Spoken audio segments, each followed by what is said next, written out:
Assalamualaikum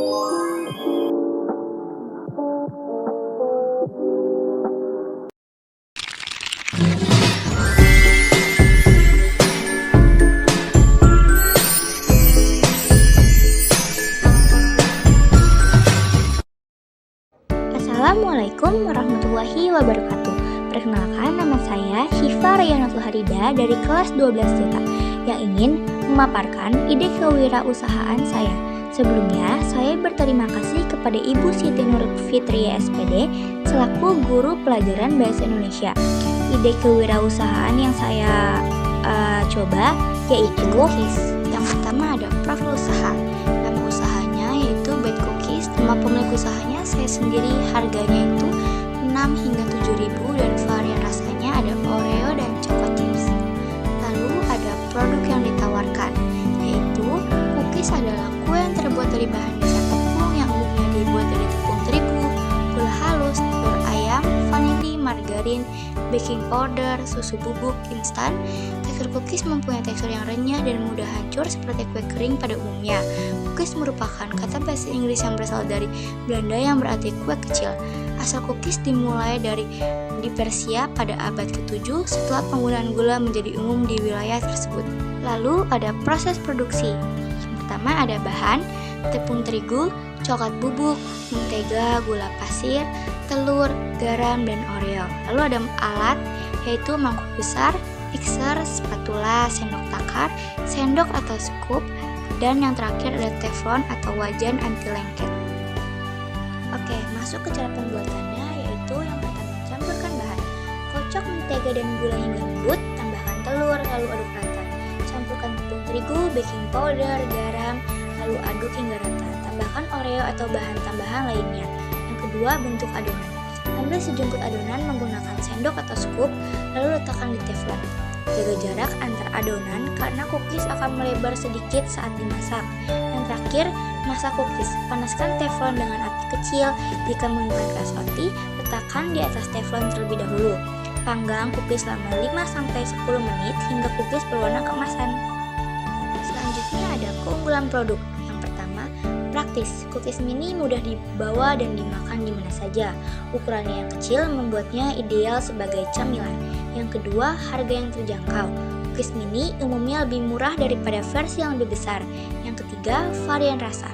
Mementingkan penyediaan berbagai rasa dalam satu kemasan. Lalu ada analisis SWOT. Yang pertama, kekuatan. Harga yang terjangkau, cocok dinikmati oleh semua orang terutama untuk pencinta manis. Yang ketiga, itu praktis dan fleksibel memudahkan konsumen untuk menikmati. Yang kedua ada kelemahan, persaingan pasar. Pasar cookies mini mungkin lebih kompetitif. Yang kedua, harga bahan baku. Bahan baku pembuatan cookies ini kadang tidak stabil harganya. Oke, selanjutnya ada peluang. Peluang usaha menjual cookies mini ini cukup menjanjikan karena kue kering merupakan salah satu produk penjualannya menempati urutan kedua terbaik di e-commerce dan juga mempromosikan produk ini di media sosial akan sangat membantu. Yang terakhir ada ancaman.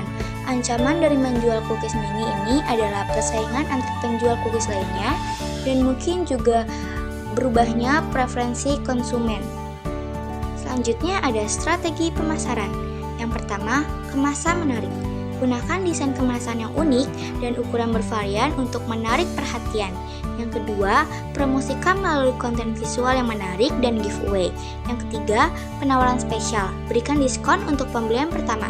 Yang keempat, ada pemasaran kolaborasi. Kerjasama dengan kafe, restoran, atau brand lain untuk bundle khusus. Yang terakhir, yaitu penjualan online dan event.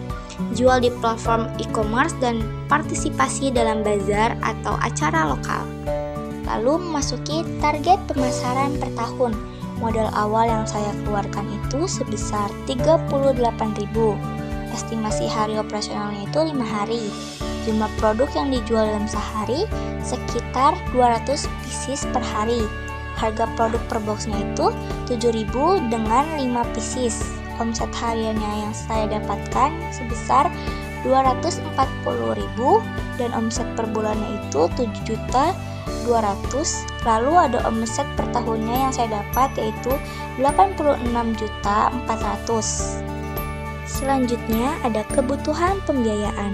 Bahan dan kemasan cookies mini ini sekitar 90.000 per produksi yang meliputi tepung terigu, coklat bubuk, mentega, gula pasir, telur, garam, oreo, dan kemasan plastik. Lalu ada biaya operasional per bulan. Yang pertama ada gas per bulan kurang lebih 80.000, lalu promosi 150.000, transportasi 200.000, yang di total menjadi 430.000. Lalu ada biaya produksi per bulan yaitu 2.700.000, kebutuhan biaya per bulan 3.130.000, untung bersih yang didapat dalam sebulan yaitu 4.070.000, dan untung bersih yang didapat dalam per tahun yaitu 48.840.000. Baik, kesimpulan dari ide usaha Bite Cookies ini yaitu membuat usaha cookies mini memiliki potensi yang besar karena cookies adalah camilan yang disukai banyak orang, mudah dikembangkan dengan berbagai varian rasa, dan memiliki target pasar yang luas. Selain itu, ukuran mini cookies bisa menarik konsumen karena lebih praktis untuk dikonsumsi, cocok dijadikan oleh-oleh, snack harian, atau suguhan acara. Dengan packaging yang menarik dan strategi pemasaran yang baik, usaha ini dapat berkembang secara signifikan, baik secara offline maupun secara online. Sekian dari saya, semoga informasi ini dapat bermanfaat untuk kalian semua. Wassalamualaikum warahmatullahi wabarakatuh.